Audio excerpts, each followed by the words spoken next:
ED जब असंवैधानिक हो गया है और देश प्रेमी है और आज वक्त है ईडी, तो फिर अभी तक कार्रवाई क्यों नहीं की ईडी ने? प्रधानमंत्री मोदी जी कम से कम ये बता दीजिए कि जो ड्रग टेस्ट फेल हो रही थी कंपनियां, उनको बैंड करने की जगह आपने उनसे चंदा क्यों लिया? और फिर एक सवाल ये उठता है कि आपकी ईडी आईडी ने उस पर छापा क्यों नहीं मारा? दोस्तों नमस्कार, मैं मनोज कुमार शर्मा आजाद हिंद आवाज न्यूज के लिए आपके बीच में एक बार फिर। भारतीय जनता पार्टी के लिए शर्मिंदगी उठानी पड़ रही है, और शर्मिंदगी इसलिए उठानी पड़ रही है क्योंकि भैया किए कर्म है तो भुगतने तो पड़ेंगे। क्योंकि बीजेपी ने ऐसा ना किया होता तो फिर क्या ना किया होता। कांग्रेस का आरोप आता है कि दवा टेस्ट में फेल वो फार्मा कंपनियां जिन्होंने खरीदे करोड़ों के इलेक्टोरल बॉन्ड और जो गए भाजपा के पक्ष में, भाई जब से नंबर आए हैं तब से तो पूरी कहानी ही चेंज हो गई है। एक ट्विटर रणविजय सिंह लिखते हैं, सुरेंद्र जी लिखते हैं, बेहद गंभीर मामला है। खबरों के मुताबिक दवा बनाने वाली बहुत सी कंपनियां जिनकी दवाएं टेस्ट में फेल हुई, इन कंपनियों ने इलेक्टोरल बॉन्ड से चंदा लिया। जैसे गुजरात की कंपनी टोरेंट फार्मास्यूटिकल्स की बनाई 3 कंपनियां ड्रग टेस्ट में फेल हुई थी। इस कंपनी ने बीजेपी को 61 करोड़ का चंदा दिया। सिप्ला लिमिटेड कंपनी की बनाई 7 दवाएं ड्रग टेस्ट में फेल हो गई। सिप्ला कंपनी ने बीजेपी को 37 करोड़ चंदा दिया।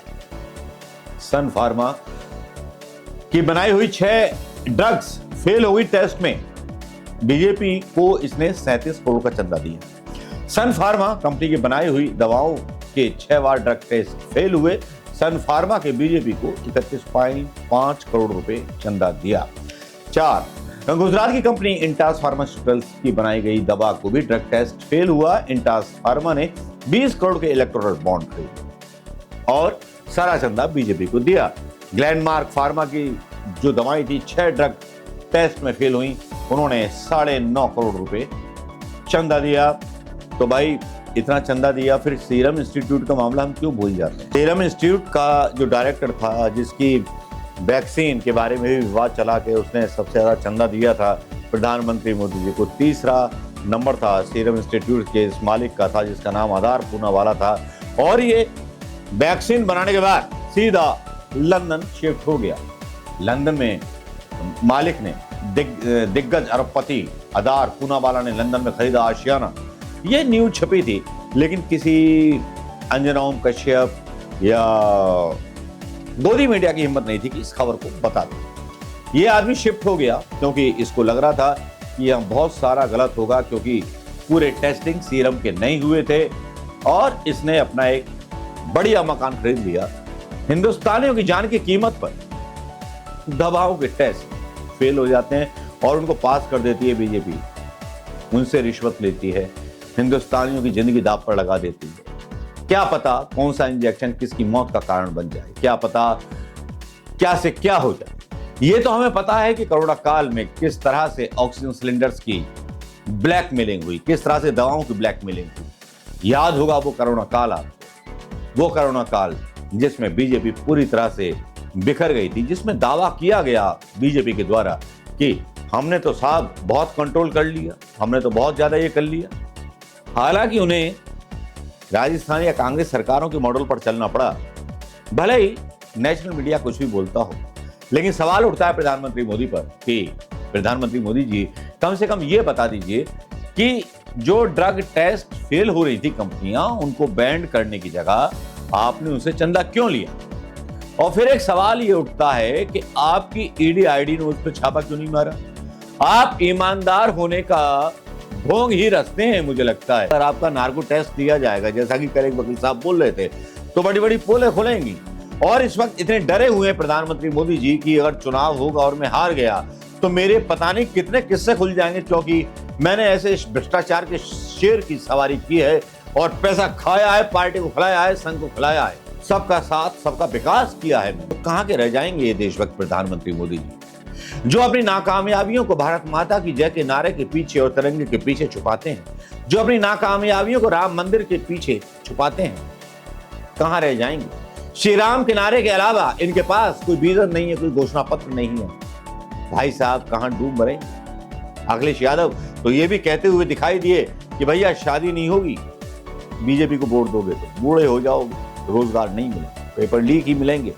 क्योंकि पेपर लीक जो है भारतीय जनता पार्टी का इतिहास है और चंदा लेने का भी इतिहास भारतीय जनता पार्टी का है और करप्शन, वसूली गैंग जो बोला गया वो वाकई में सही था। लेकिन हम दूसरे प्रश्न पर आते हैं। दूसरा प्रश्न यह है कि इलेक्टोरल बॉन्ड को जब असंवैधानिक करार दे दिया गया तो प्रधानमंत्री मोदी जी की इस स्कीम के खिलाफ ईडी ने छापा क्यों नहीं डाला?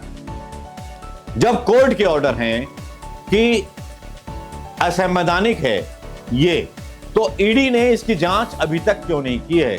चलिए एसबीआई से नाम आ गए, ईडी बोलती है कि हमारे पास लिस्ट है, वो एक लिस्ट प्रोड्यूस करती है सुप्रीम कोर्ट के सामने, बड़े बड़े विपक्षी दलों के नेताओं के जो है खाते बखाते पेश करती है कि इनके खिलाफ हमें गिरफ्तारी करनी है।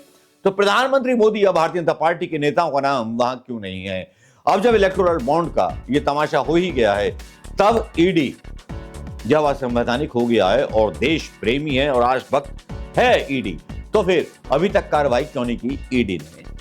प्रधानमंत्री मोदी पर, बीजेपी के नेताओं पर, अमित शाह पर और मोदी जी, अगर मोदी जी का ये रटा रटाया वो लंगूर नहीं है जो लंगूर जहां चाहता है वहां उस टहनी पे कूद करके छापा मार देता है और विपक्षी दलों के नेताओं को अपने यहां शामिल कर लेता है, एक्सटॉर्शन मनी खरीदता, मतलब लेता है और बीजेपी के लिए चंदे की व्यवस्था कराता है। क्या खूब इस्तेमाल किया है बीजेपी ने एक्सटॉर्शन मनी लेने का रास्ता संवैधानिक संस्थाओं के द्वारा, ये तो मानना पड़ेगा।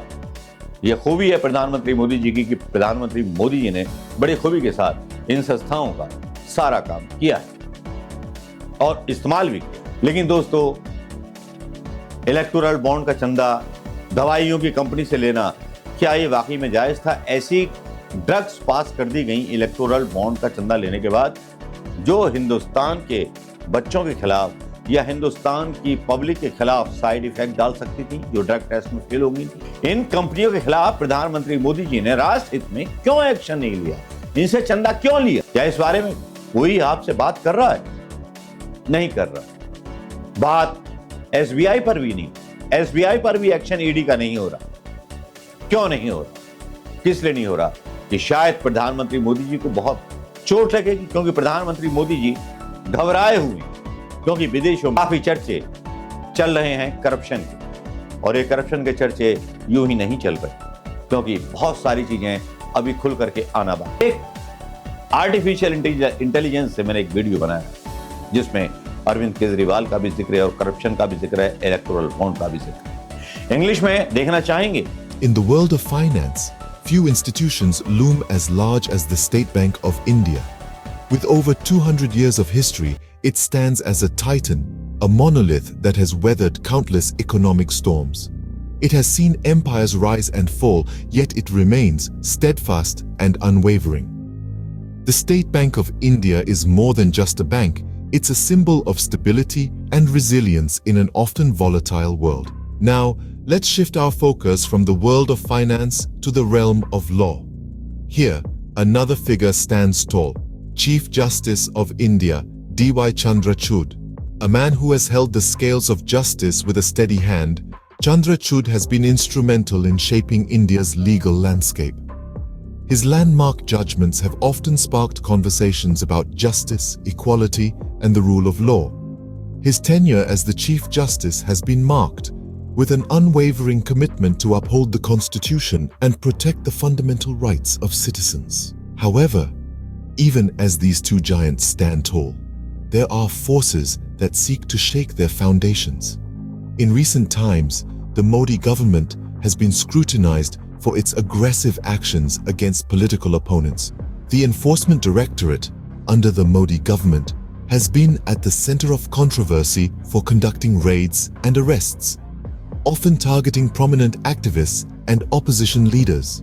Critics argue that these actions are not just attempts to curb dissent, but are symbolic of a larger pattern of eroding democracy.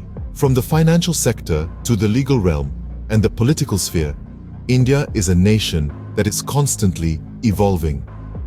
The State Bank of India, with its long history and significant influence, continues to play a crucial role in the country's economy. Chief Justice D.Y. Chandrachud, with his commitment to justice and the rule of law, stands as a beacon of hope in a time of increasing political tension. And amidst all this, the actions of the Modi government and the Enforcement Directorate raise questions about the state of democracy in India.